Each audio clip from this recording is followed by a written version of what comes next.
The problem is you do see a lot of antisocial people succeed. Loneliness is as big a risk factor for ill health and death.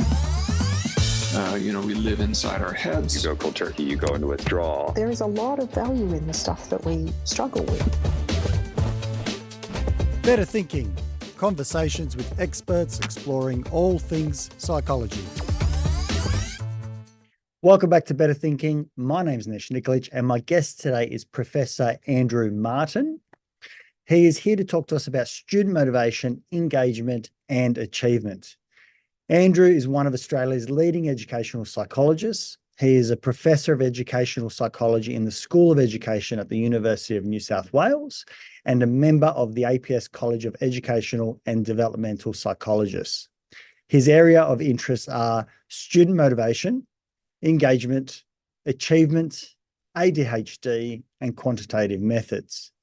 Andrew provides a very sensible and informed approach to supporting students with their learning journeys, and he really emphasises in this conversation about the importance of not putting the horse before the cart.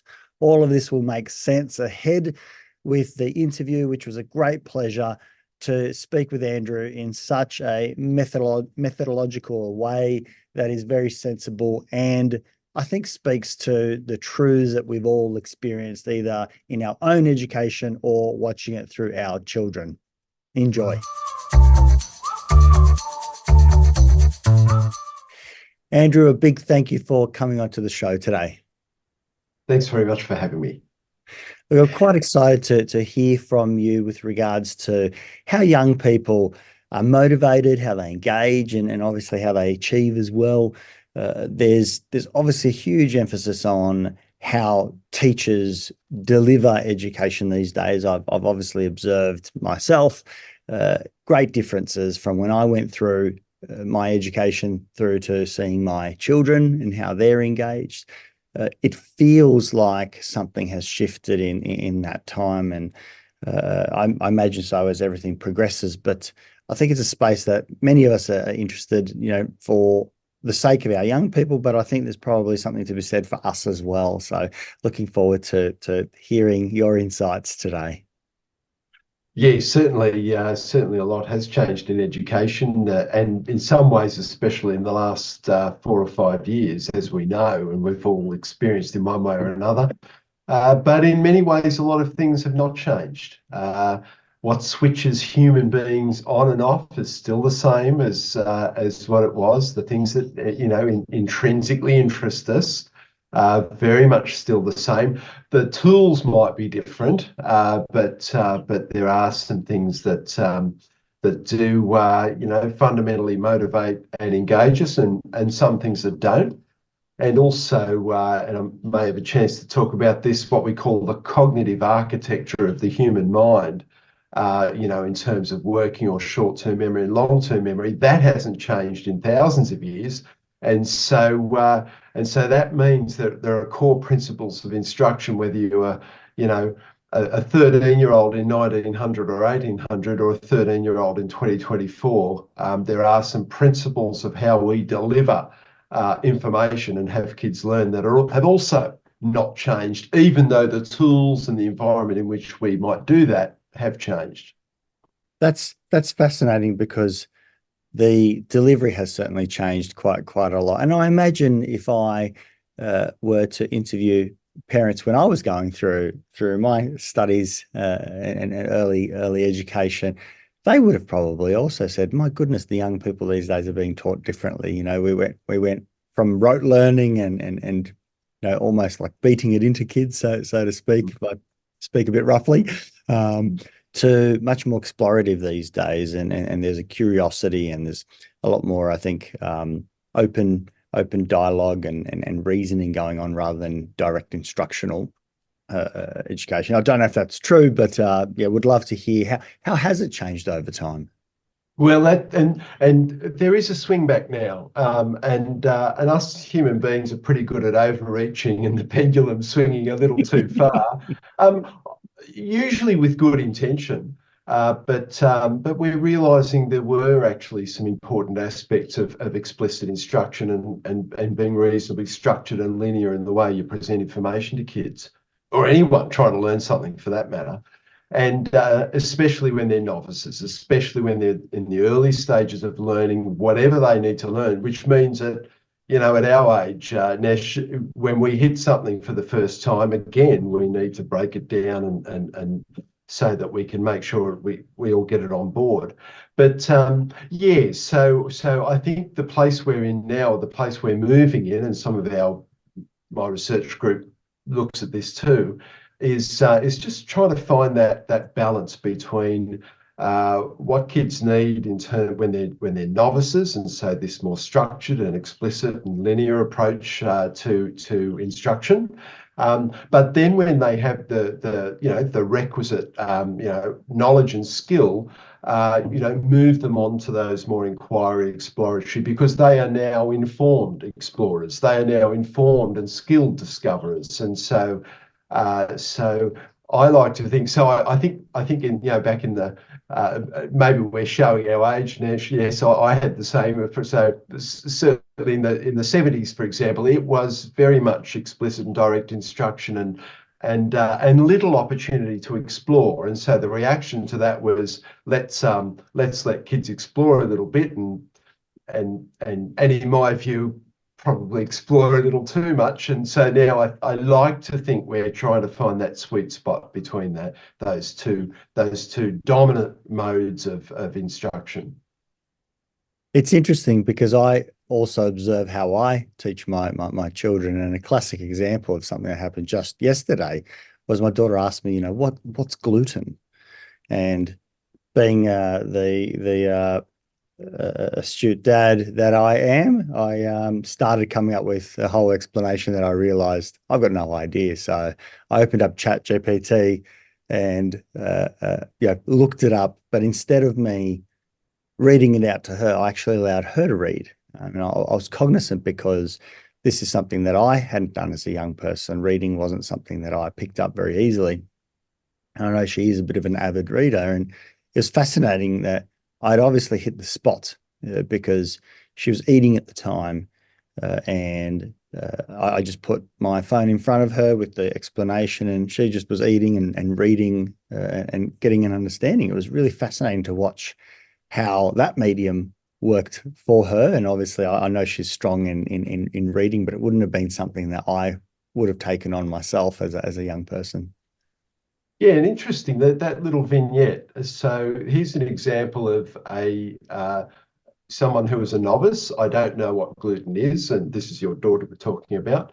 And so through some sort of adult shepherding, you could locate information. You rather than her go off track and so on, and potentially get misinformation. Although GPT is capable of misinformation, I hasten to add.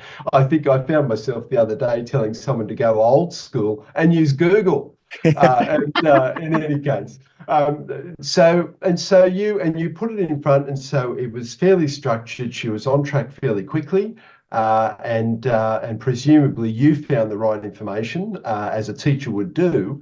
And so that was a good example of you two coming together. And then now that she knows gluten and knows what search terms to use, for example, because you helped get her in the right place initially, she could possibly go on now an informed explorer, go on and get a little more information than that. And so that's a good example of that shepherding, that funneling, where you have it is a little teacher centered up front, and so it should be. Teachers are the professionals and the experts. They do have the domain specific knowledge and orient students and children initially, and then when these children become a little more informed and skilled, on they go with their own exploration, as your daughter may well do now. It was fascinating though, and I actually recall at the time I became a little bit lazy, and you picked it up as well. I didn't actually check that the information was correct. I assumed it to be correct. I had a quick little read before I passed it over to her. It sounded quite reasonable. I thought I was on the right track because I explained something on a vague basis that I completely obviously didn't know, but I expected that GPT had it correct. In fact, also knowing that it gets it wrong all the time, because it'll fill something out no matter what. I think they call it hallucinations, that it doesn't matter what the question is, it will still provide an answer. It doesn't have the capacity at the moment to say, I don't know. No, that's right. And so, but now we come right to the heart of it, and that is how important teachers are. These are domain-specific experts, and they can land students into the right place. And so I think just what you've said there, they will be able to look at something and say, that's not right. And so it's a good example of the centrality of the teachers in our kids' lives, to have kids in the right space, to have them learning what is important, developing skills that are important, and then, as I've said before, once they're satisfied the student knows these things or can do these things, release them to that more inquiry, problem-based discovery and exploratory-oriented activity. What are some of the characteristics that are important to have in encouraging motivation or increasing motivation and engagement? We talk about them as just categories. It's just like, kids being motivated or engaged. I know that even when we're doing assessments for children, in whether it's a academic assessment or potentially even behavioral assessment, we often do a motivation and engagement scale to see, is this child actually involved in the material? Is there a problem with their capacity to learn, or is some of this also explained by them actually even being engaged by the material? But what are some of those characteristics that are important to try and consider? Yeah, and you made a good point on the way through that question. And one was that this idea of motivation, it's a big, swirling, vague, nebulous construct in reality. We sort of tell a student to be more motivated, hoping that they know what we're talking about. But when we follow students up and say, you've been told to be more motivated, or your teacher or parent said you have been motivated, keep up, what are you going to do now? They haven't got the foggiest what they're going to do in response to that wisdom from us adults who throw out these general pearls of wisdom that hope kids somehow can dig into it and know exactly what to do at that point. So motivation and engagement are these big swirling constructs. And so what we did, this is over 25 years ago now, we developed what's called the motivation and engagement wheel. And the motivation engagement wheel, if you plug it into Google, you'll come up with 100 images of it. The motivation engagement wheel comprises 11 key parts of student motivation and engagement. And we separate it into positive motivation, positive engagement, negative motivation, and negative engagement. And so in the positive motivation engagement are things like academic self-belief, valuing school, and learning focus. So when we talk about motivation, we're able to move from this vague, nebulous thing and land it to ground in terms of these three specific positive motivation factors. Now, when you talk to students about, how important they think school is, how interested, that's concrete. They can have that conversation. When you talk to students about their academic self-confidence, that's concrete. You can have that conversation. When you're talking about, you need to be more motivated, that's very vague and very uncertain.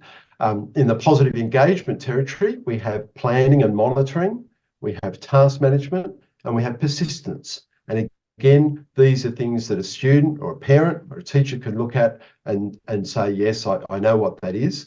They may not be doing it, but at least you can have a pointy conversation about what to do about it. Moving around the wheel, there's the negative motivation. And so there are three parts to that. And so this is students' academic anxiety. That's the first one. The second one is failure avoidance. And so this is where students are motivated to do their work because of fear-based and avoidance reasons. And the third one is low or uncertain control, where a student doesn't quite feel in the driver's seat. A bit of helplessness might start creeping in. And then the final part of the wheel is what we call the negative engagement, and that includes what we call self-sabotage, so students doing things that get in the way of their own success. So things like procrastinating, leaving things to the last minute, doing little or no study, going out the night before an exam. And the other part of negative engagement is in fact disengagement. And so that and is what we would, from a motivation engagement perspective, we would say that is the end of the line. That is the toughest place you will be from a motivation engagement perspective. But I will also say it's reversible. That is when you dig into disengagement, you take the time to look at what's going on, what might be the skill deficiencies, what might be going on in the learning environment, what might be about the school subject, or what's going on in that student's life. There are always reasons why a student is disengaged. An engaged kid doesn't wake up one morning and say, you know what, I might give disengagement a go. Let's see how that works. They don't do that. And there's a reason why kids start switching off, and we take the time to pick our way through with good information to look at the reasons why that might be the case. So in some ways, we've often said disengagement is a rational response. It's not a response we like, it's not a great place to be, but it's a rational response to something. Something's going on. And as I said, we take our time and pick our way towards the things that might be underpinning that. When do we see disengagement occur most? Are there certain factors that you've observed that begin to occur? Are they predominantly school factors? Are they personal factors? What are the contributors that you've observed in the research sort of says that it might make it most likely for a young person to disengage?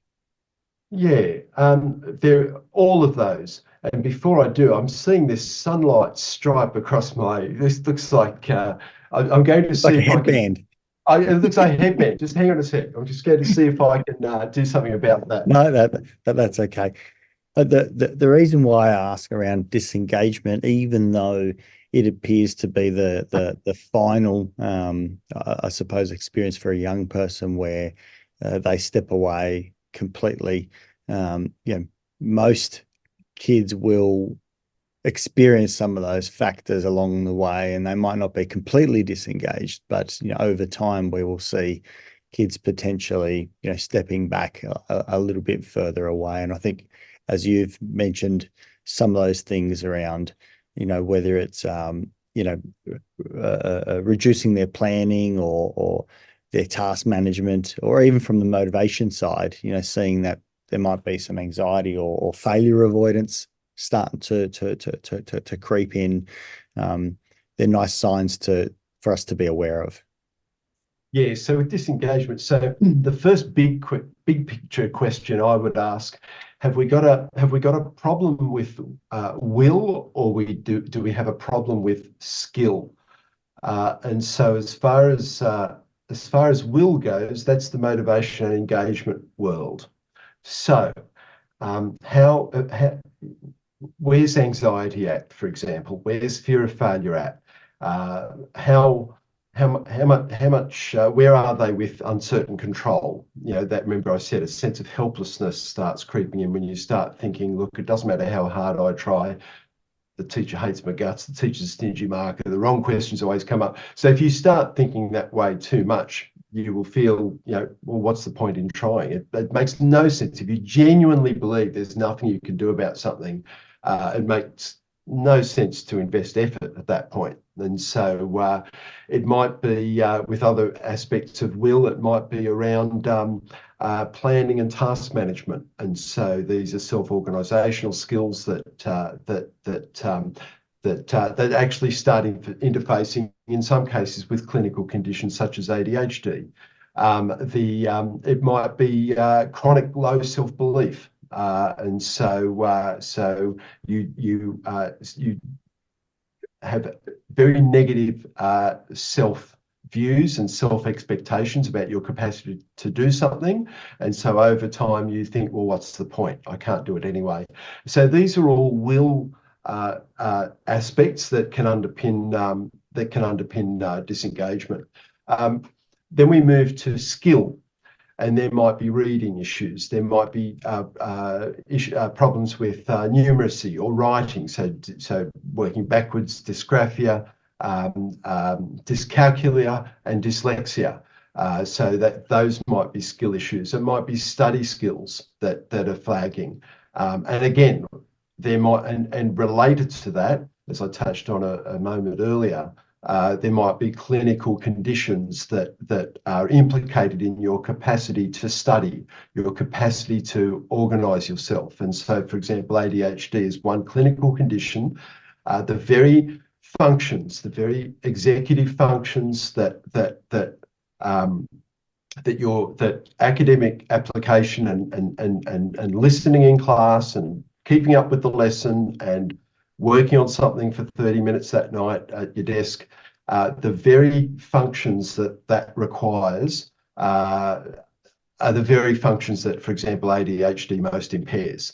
And so you've got a real headwind there if the academic tasks that you're required to do are so directly impacted by a clinical condition such as ADHD, has direct implications for your capacity to engage, and ultimately can be implicated in your disengagement. And then it might be then outside of will and skill, it might be other aspects of skill might be for one reason or another you are very much behind on a particular subject, and so all of these skill domains require instruction, require often one-on-one, often require additional help and work and support, whether that's tutoring in the case of getting your knowledge up in a particular subject, or ongoing attention to, for example, a reading difficulty or dyslexia. So all of these things are rolled up in things like disengagement. Not all of them for any one child, but they're the range of factors. And then you've also got the environment. And so if things are tough at home, that can have a knock-on effect to students' academic engagement and motivation. If things are tough with your peer group, or you might be experiencing bullying and things like that, then all of that also plays into the extent to which you're optimally placed to be motivated, engaged, and learn. Well, all of these things are headwinds.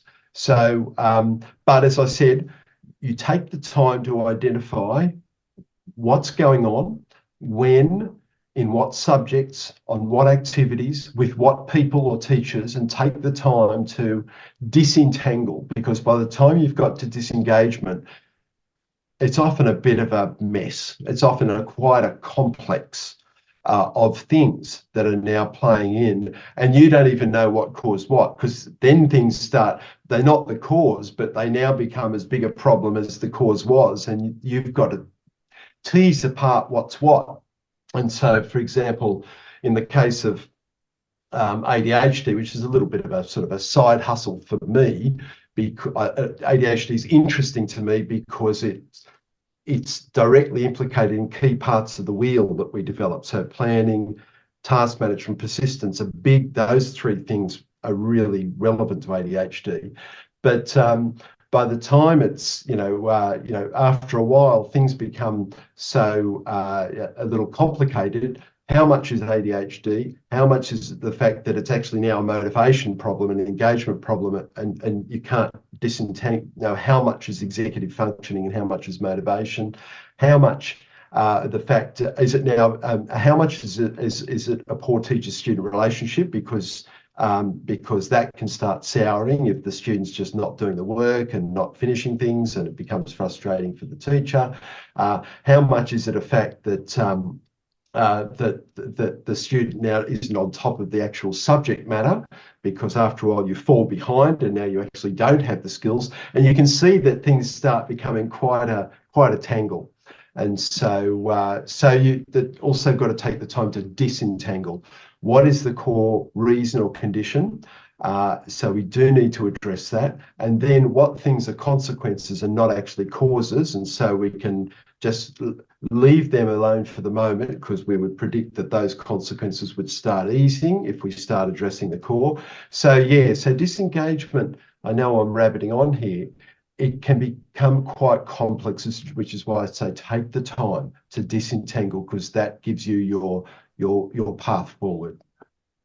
No, it makes a lot of sense to try and be very methodical, to slow down and try and understand a child's life and world, and see where they're challenged, and try and piece together what are the contributors. I know I can certainly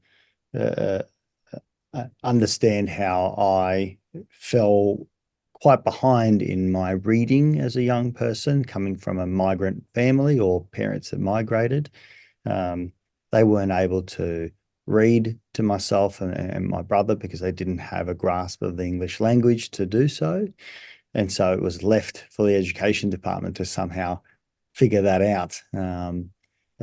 Sure, they could have done other things, but, as migrants, they were busy working and the like, as all of us are. It's a very busy world, but it meant that what appeared to be, and what was a skill deficiency turned into failure avoidance, which, meant that there wasn't any additional motivation on my side. As a matter of fact, there was great avoidance to keep away from anything that meant, reading in public in particular, but reading in general, because if you didn't know it, why would you engage in it? And so that was easily neglected by everybody, and I learned how to compensate. So it wasn't until I think year 12 that I read my first book, and it was it was a fiction, and it particularly captured me for whatever reason, but it was a very short one as well. So that was the first time I'd read a book, and the book after that was when I got into uni. So it shows, and when I got into uni as a mature age, so it was a long time I had to learn to read and write, or not completely, but to a degree at university. It was a very steep learning curve. And I can see, it wasn't a matter of will, it was a matter of skill. Interestingly, though, your will just that became a matter of will with it. They're both together, but you're obviously saying, let's try and find the underlying contributors and try and address those, so we know we could untangle whether it is skill or will. Yeah, and you touched on something very important in the motivation world, and that is how threatening to self-worth and self-esteem it can be when you are not able to perform academically, and the ways and extent to which we will mobilize in our life to protect our self-esteem and self-worth. So self-sabotage, one of those parts of the wheel that I mentioned earlier. So that's so one question we asked was, why would a student put obstacles in their path to success? Why would they almost effortfully leave things to the last minute, or waste time, or procrastinate, or clown around in class, or go out the night before an exam, or become helpful around the house the night before an exam? All these things that in one way or another, what you are doing is reducing your chances of success. And what we find is what we find these students can be quite fearful in failure. And even though they increase the chances of poor performance, if you don't study, there's a good chance you're not going to do as well as if you had studied. Even though they increase the chances of poor performance, they manage to establish an alibi or an excuse in case they don't do so well. And so they can blame the lack of effort rather than a lack of ability. And so reading's a classic one where, in our literacy-soaked curriculum, not being able to read is sniffed out pretty fast. Even maths, if you can't read, even maths will start suffering. And so that becomes very threatening to a student's self-worth. Why would a student be happy to assign the cause of poor performance to a lack of effort rather than a lack of ability? Well, what we find, in our society, ability and smarts and intelligence equals worth. We celebrate, inappropriately in some ways, celebrate people who are the winners academically. And so children learn that worth is attached to ability and intelligence and smarts. And so that means that when you fail due to a lack of ability, that has direct implications for your self-worth. You feel no good. You feel worthless. And so how competent we feel or don't feel has direct ramifications to how we feel about ourselves and our self-worth. So if you deflect the causes of poor performance away from a lack of ability onto a lack of effort, no one can conclude you lack ability if you haven't tried hard enough. And so you protect your self-worth. And so students that do not, in every classroom, the deep fundamental human drive, getting back to the start of our conversation, human drive to protect our self-worth. We do not willingly go into situations where that make us feel bad about ourselves. But poor old school students, in many cases, there's no escape. They have to sit there. They have to do tasks, some of which they're just not naturally good at. And so how do they come out of that with a sense of self-respect? Well, one of them is through self-sabotage. And so even though you haven't avoided failure per se, you've avoided the self-worth implications of failure. And do not underestimate every student's drive to do that when their self-worth comes under threat. So I'm not sure how you navigated through those years at school, whether that came into the frame in one way or another, because your self-worth would have taken a pounding through those years.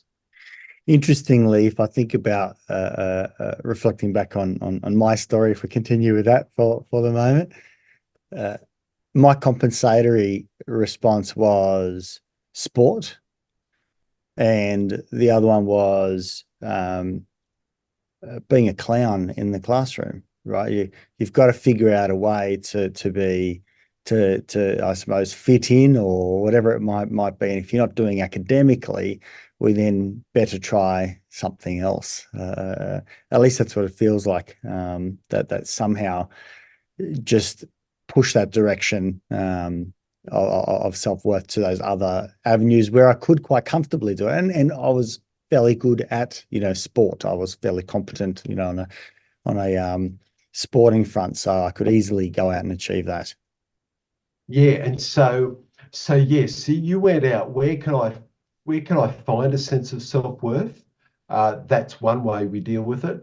And fortunately, sport is a very adaptive domain in which to do it. That's a positive, healthy place. But if you fall in with the wrong crowd and your self-esteem is propped up through more problematic behaviours, we know that too. We will find our worth somewhere.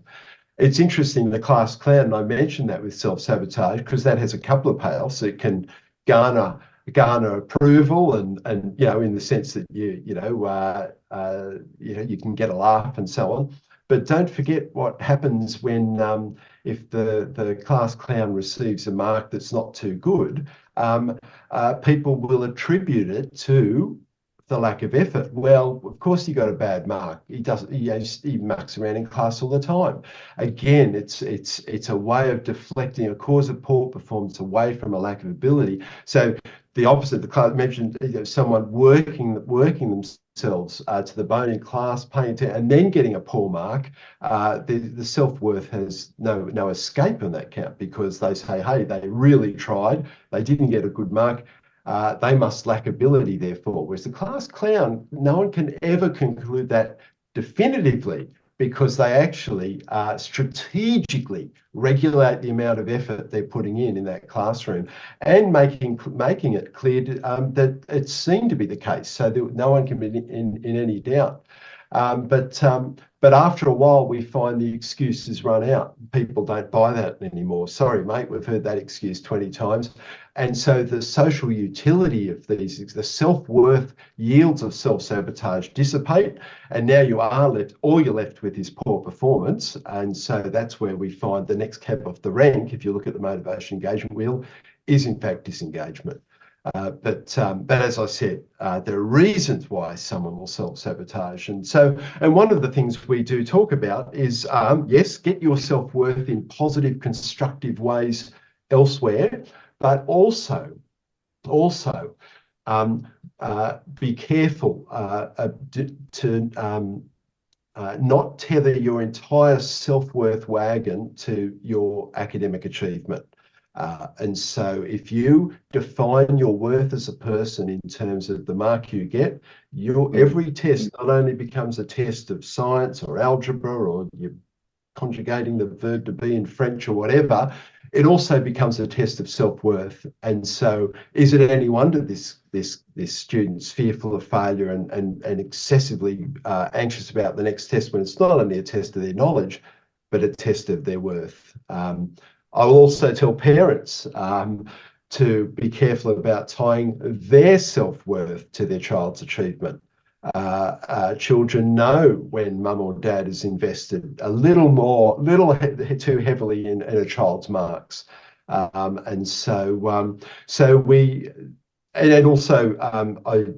talk to parents and caregivers about also not tethering the love and approval they mete out in the home contingent on the marks that walk through the front door.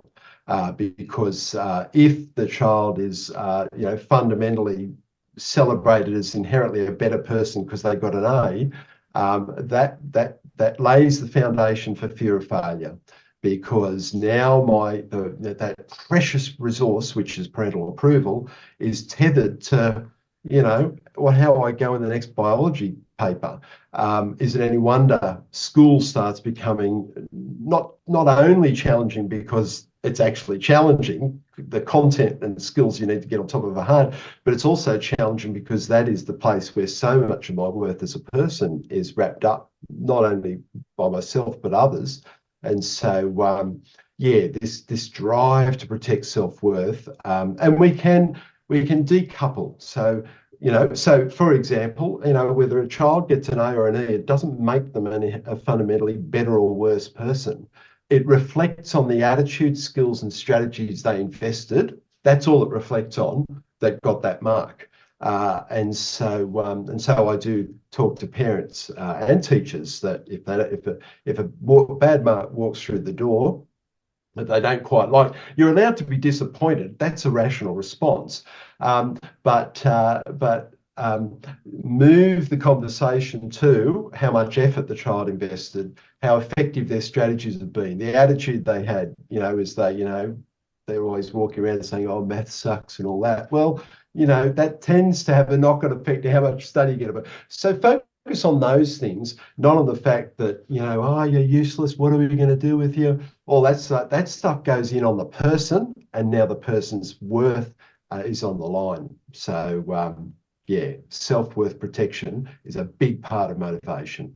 It's a very important distinction, particularly with seeing how much and how easily we can place self-worth contributors on oneself. It's so fast that we do this so, I think, naturally. There's not much consideration in it. We just go out and say, if this occurs, it means this about me.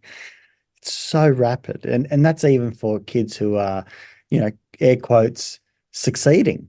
They say success is my self-worth. So therefore, if I don't maintain my score, or if I don't beat my score, if I don't achieve it again, I am somehow falling short. My worth is connected to my grade, versus that, attitude being around effort, irrespective of the actual outcome. And I mean, I know personally, my kids are very young, but the only thing I look at in their reports is what does their effort grade come out. So I completely disregard. Interestingly, though, I disregard the grade, but interestingly, I observe my children look at the grade. So I don't. I open up every page and I'm saying, look, here is we're in maths here, and it says that your effort is consistent. Very good. Very happy with that. And they're trying to get into especially one of my children, very comparative. And I'm like, we're not looking at that. We're only interested in how engaged you are, really. But they are inclined to do measurements, aren't they? They're constantly and we all with are. others. And we all are. Where do we sit in the pack? Because that's a big part of knowing who we are. So and so what we in our research, and you made a really important point there around comparisons. And so another thing we talk to students about is who is your benchmark? And so we do a lot of research in what's called personal best goal setting and personal best goal striving. And so PBs, they retain the energizing properties of competition, because competition and comparisons, because that's essentially, in a way, what your kids are drifting to. How am I competing? Where do I sit? What's my rank? That's what a mark tells you usually. And we all drift to that, and it's only human. And so PBs retain the energizing properties of competition because you compete with yourself, but you strip out of it what we call the maladaptive properties of competition. And so excessively competitive students that are solely driven to outperform others, there's a few sort of classic mistakes in that, and I'll just share with you one. When you set a goal, you're more likely to reach a goal. And effective goal setting involves what we call known goals. So knowing what you're striving for is really important to get there. And so when you are competing with others, whether it's a swimming race or a test, you actually don't know what they're going to get. You render the goal unknown immediately the minute you say I want to beat someone, because you don't know what they're going to get. And so you've actually wide-handed your goal setting strategy immediately. Personal best goals. Well, for example, you know what you got on the last test, so you know what you need to do. Or you know how much study you put in on the last weekend, so you know how much study to put in next weekend to get a PB on that. So PBs render the goals known. But the other is that PB goals are accessible, always accessible to you. If you say, I want to be at the top of the class, well, there's only a few kids that's an accessible goal. If you say, I want to get in the top 3. So when you set these competitive goals, you run the risk of cutting yourself off from success too early in the process. And once you decide, hey, I'm not going to succeed here, again, it's only rational to say, well, why bother? PBs are accessible. That is, you can always put in a little bit more work, or you can always call out in class a little less today than you did yesterday, or you can show up to school 3 times on time this week, whereas last week it was 2 times.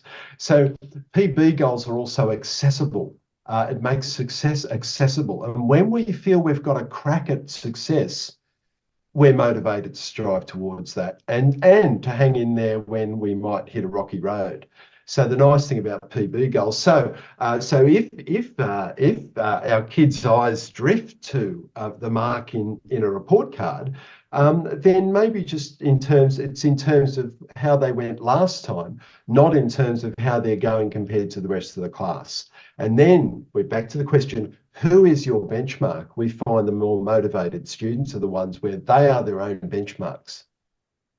I like that as well in terms of looking at a personal best on an effort scale, which you can actually measure, like the number of hours that you put into practice versus PB on an outcome, because we know that an outcome is something that is very much unknown and there's lots of extraneous variables.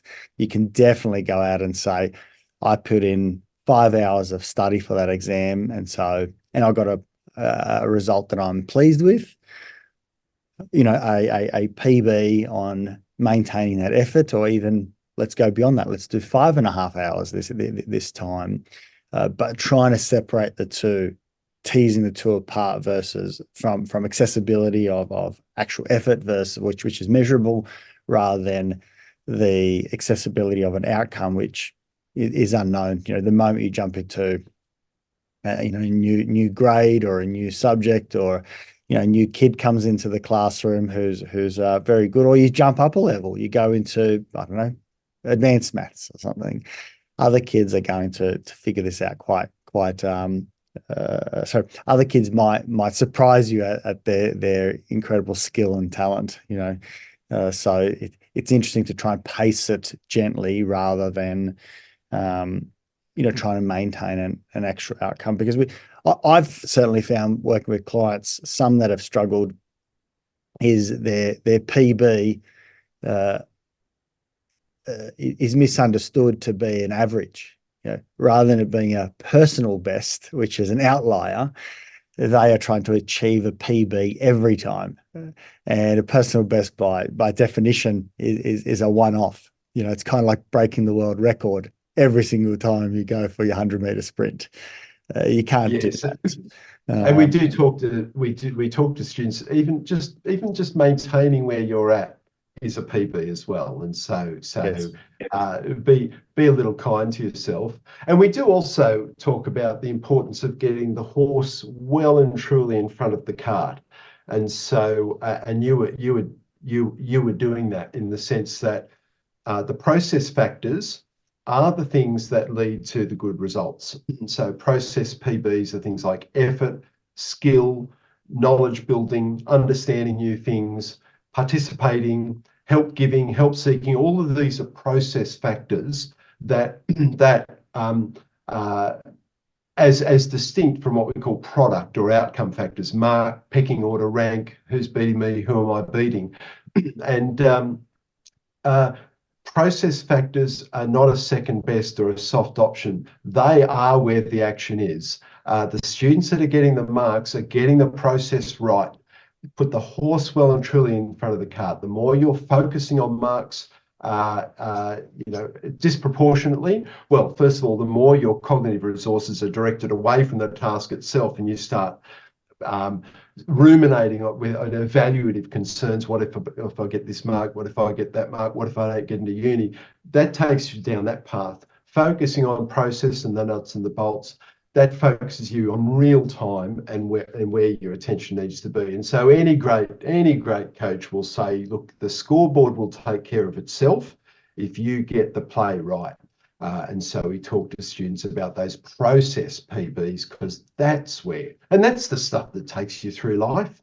The marks are simply a signal that you've got the process right. Make no mistake.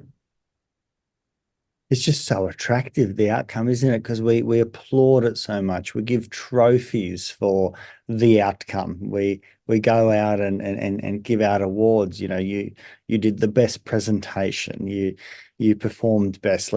And so much of me also says we should go out and say well done, because it also says something about their effort. You know, it's very unlikely that someone has just walked in, put in no effort, and it was purely a skill basis. There are those one-offs, but most have put in a lot of effort to be able to achieve a good result. So I think we should still be doing that. Can I ask? Yes, yes, can I ask do you about? celebrate Sorry, a please. good mark. Yes, celebrate a good mark, but move the attention fairly quickly on the factors that played into that. And as you say, it was usually good effort, good strategy, and good attitude. They're controllable, they're modifiable, and they, as I'm getting back to an earlier, they keep it away from worth. You know, it doesn't make you a fundamentally better person, but we celebrate that effort that you put in. So yes, marks are good because what they signal a journey well traveled, and celebrate that journey. Is anything that you can say about how we do provide acknowledgement, how we provide rewards, how we can design a system for our kids, whether it's in school, whether it's, you know, parents doing so? Are there some best practice ideas that you could share? Well, you certainly dragged me into very contested turf here, Nesh. Thanks very much, but I'm happy to go there. This is the broad area of reward, recognition, praise, encouragement, just pulling all that apart. A few guidelines when it comes to reward and so on. I guess the first is don't reward or punish marks. Leave marks. Remember, marks are just what happens at the end of whatever journey you've travelled. So leave them decoupled from marks. Tether any consequences and reward and or you know to process. And so, for example, you know, celebrate the effort that went in, or celebrate the fact that I'm really proud of you. Tonight I only had to ask you 5 times to do your homework and not 10. This is a breakthrough. So tether it to process. The other is, if you want to administer reward, make it just keep it low key. So, it's not, hey, you did a great job. Let's go to Port Douglas for 10 days, or here's a Lamborghini. I mean, they're obviously silly examples, but a lot of rewards are just disproportionate. So try and build reward into the everyday course of household life, for example. So on a Saturday night when the family gets takeaway, they pick the takeaway this Saturday. That was terrific. You pick it, and so you build it in. It's low key. It's just more of a smile rather than. So what you're doing is you're not swamping. The task. The task must always be the most important thing. The work, the activity. There's that idea that how do you turn something from something that's enjoyable into drudgery? Pay someone to do it. And so that this signals that this isn't worth doing unless I pay you to do it. And so that's why you keep the reward low key, you keep it processed, because you want to say, this is important to do because it's important to do. I should, and so you keep things low key. Ideally, as you go on, you might phase these things out, because ideally, as they just get a little better at things, as they get better at things, they get a little more intrinsically interested. And so you don't need to tether everything to reward and so on. So the idea is that, you shouldn't have to horse trade every night for a reward. They become a little more stretched out, thinned out, and then students, propel themselves. So there's some sort of guidelines around how to administer reward or positive consequences and so on. I believe they have their place, but they must absolutely have their place and not be the main game. I really love that. concept or understanding that the reason why something is important is because it's important, and that is maintained. Uh, uh, I've had a bit of a debate, not debate, my apologies, a consideration in my mind around how to do pocket money. And I remember being raised with zero pocket money. And I remember the message was always, you don't get pocket money because these are just things that you need to do in the house. And he was like, yeah, but other kids are getting pocket money. It doesn't matter. We will supply you with what you need. And these tasks still need to be done. So that's why you do the tasks. And I feel that has been worthwhile, and that's that message of, the task is important because it's important. And, it sets up a value of why. And we can then discuss that with our kids much more in terms of orderliness in the household, cleanliness in the household, contributing in the household, that we're all one and we help each other out, etc., rather than here's $2 for, $1 for clearing the table. No, we clear the table because we just ate at the table, and we like to live in a tidy house with dinner being cleaned away. So that resonates for me, certainly. Yeah. And the other thing, the other reason it's a little risky to tether reward and so on to marks and results is because at a certain point in the process, a student may realize, there's no way I'm going to get this mark. So if then they say, and because they're working towards a reward as the reason, they say, I'm not going to get the mark, so therefore I'm not going to get the reward. I'm going to stop studying. And so, whereas when you tether it to effort, or when you tether it to process, yes, you can rescue that at any point. And that's what I like about process indicators of success in households and schools, because you can rescue them quickly. You didn't do anything last night, you can do something tonight. But if you didn't get a great mark on your yearly, you've got to wait another year for that yearly. And students often aren't in for that sort of long haul. So the nice thing about process in outcomes is you can rescue them quickly, and quick redemption, quick blank slate, and tomorrow's another day, and that's important for children and young people. Fantastic, absolutely fantastic. Because we sometimes can get over ambitious, I think, with rewards. It's very easy because kids will continue to ask for them. If I do this, can I get that? They're constantly bargaining. There's some sort of negotiation going on, and by just trying to maintain their process-driven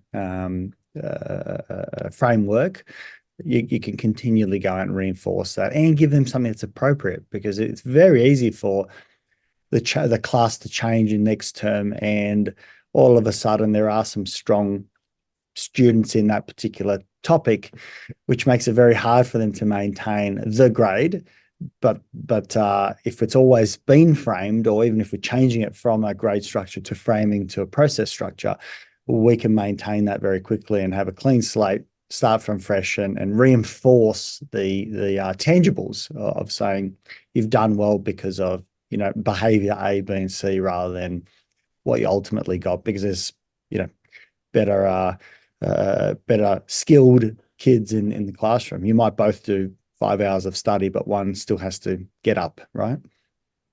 And in fact, you also touched on that around the type of reward. That's why I like rewards being processed as well. Okay, you pick the takeaway, this, rather than a concrete quantifiable thing that we do know reward. Those the more concrete quantifiable reward, there's a dosage effect. And so you say, all right, well, we'll go to Port Douglas for 10 days again. And they'll say, no, hang on, well, it was 10 days last time, but it's 12 days this time. We'll to satiate my... So, and again, it's an extreme example, but also the thing with some rewards is, most human beings expect it to be a little more this time than it was last time. And then you're on, there's no end to that. It's just it's almost like an arms race within the house for the next 2 or 3 years of high school. Absolutely. I think very, very good point, because that's how we're built as well, right? We satiate very easily. We yearn for more the next time. And that's where those silly examples are true for some that have got those means. The boy or girl turns 16 and all of a sudden they've got well, maybe not 16, 17, they got a car in the driveway.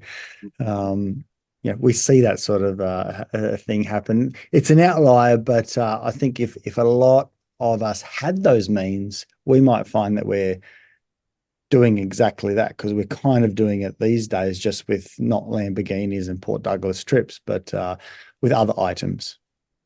So, very good advice. What are some resources, websites, articles that we can continue this conversation on if we've got listeners who would like to know more and read up further in this space? Where could we direct them to? So as far as I'm a research professor, and so I've been researching for a number of decades, and so pretty much all of my publications can be accessed on ResearchGate. So if you just plugged into Google UNSW Andrew Martin ResearchGate, you'll find my ResearchGate account, and pretty much all. And there's three types of publications on that. One are the journal articles, they're those academic scholarly articles. The other are chapters in books.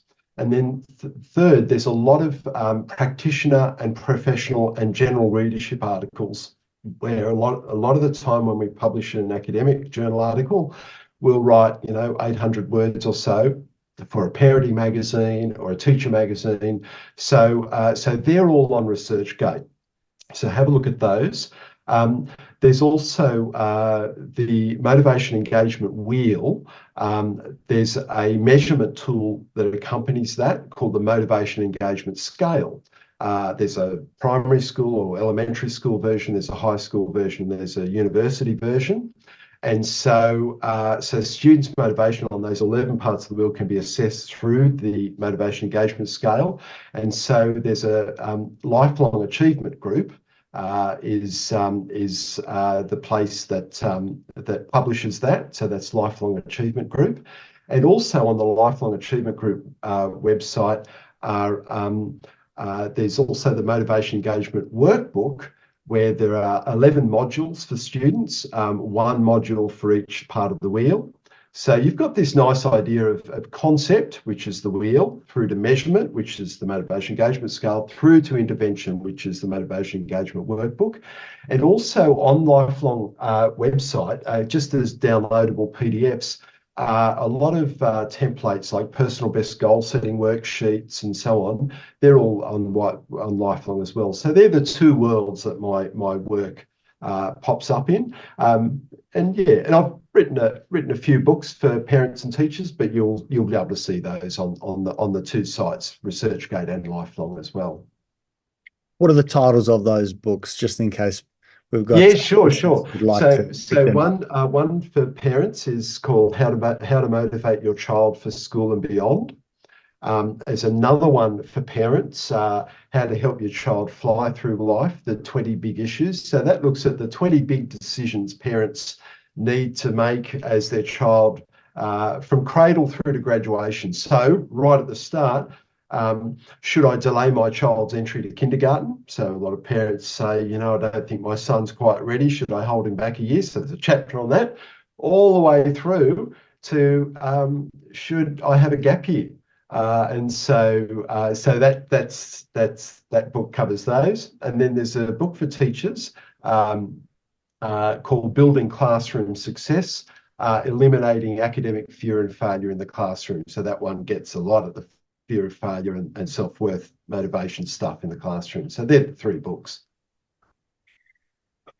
Andrew, I haven't read any of those, but I can definitely say to readers they would be very well worth the to go pick one of those up, because you are very methodical, very sensible in what you have put forward, and I can see where you're coming from, and that's so refreshing, because there's so much out there that I think complicates, or at least tries to put lots of bells and whistles about how to consider engaging kids and motivating kids, when in actual fact there's some real bread and butter stuff here that I can see is not only applicable but accessible for all of us to understand how we can guide and support young people, and also for young people to consider themselves in terms of how do they set their own goals, and what are they trying to achieve.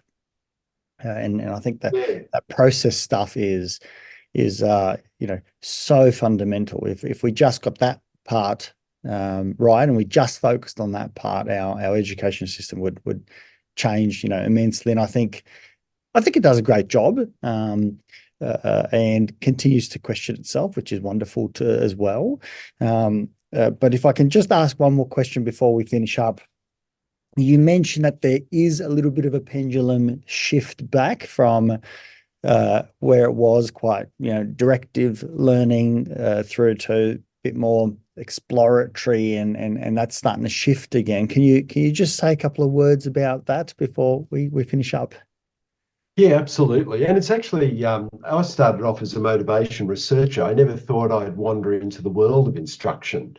But we were seeing a lot of situations where students' motivation was being boosted, but they'd go into the classroom and that wasn't manifesting in terms of enhanced learning all the time. And so we had to take the other half of the classroom, one half being kids, the other half being the teacher. And so we looked at the instructional aspects of student motivation. And so if we sort of have a little bit of a timeline, as I indicated, sort of 70s, early 80s, certainly when we were kids, or I was a kid, there was that very direct instruction, very prescriptive, very, lockstep, very linear, and a lot of repetition, a lot of practice. And then when you understood it, you went back to the start to learn the next bit. And it was this cycle of direct instruction. At a certain point, that there was the idea that there's not a chance for children to be creative or as much exploration or discovery. It's boring. You would have heard the term drill and kill, and so we were killing students' interest. So we moved out of sort of positivism and post-positivism into more of a constructivist approach to instruction, and that was where there was more discovery, inquiry-based learning, problem-based learning, exploratory discovery, independent and autonomous activity. And so that sort of played out for a couple of decades. And then about in the 2000s, I think there was an awareness that, there seemed to be a number of kids that actually, can't read as well as they should be, and so on. And so there was a revisiting of instruction. And at the time, there was what's called cognitive load theory was on the rise, and that was really articulating the limits of the human memory system and the sort of instruction that was important to accommodate the limits of the human memory system. And there was the concern that exploratory and discovery and inquiry were overloading, presenting too much of a cognitive burden on students, especially when they were novices, and that a more explicit and structured and linear and bite-sized approach was needed in the early stages of learning. And so that started getting traction, and there's been a revisiting. And so where we are right now, and so our research group developed what's called load reduction instruction, and load reduction instruction has 5 key elements, 5 key principles. Principle 1 is reduce the difficulty of content in the early stages of learning as appropriate to the learner's incoming knowledge. So however much a child knows when they walk through the door, you reduce the difficulty of your instruction to that level. The second is support and scaffolding, and so providing structure and help through the process.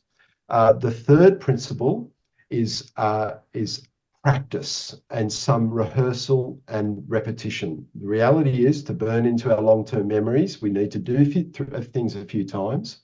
The fourth is feedback, feed forward from the teacher.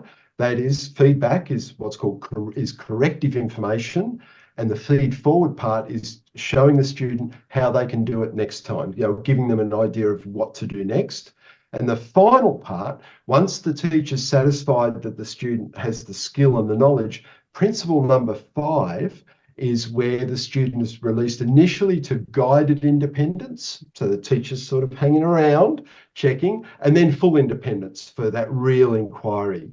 And so it's that 5th principle that takes us beyond the 1970s and 80s to say the complete instructional learning experience is, yes, at the front end, there is a lot of teacher input, but when the child's got it, they then move to, and so that's where, what I was saying at the start, that's where we're trying, where I think we're getting that balance now, that sweet spot between those two major modes of instruction. We both have validity, but it's the order in which you do things that's critical.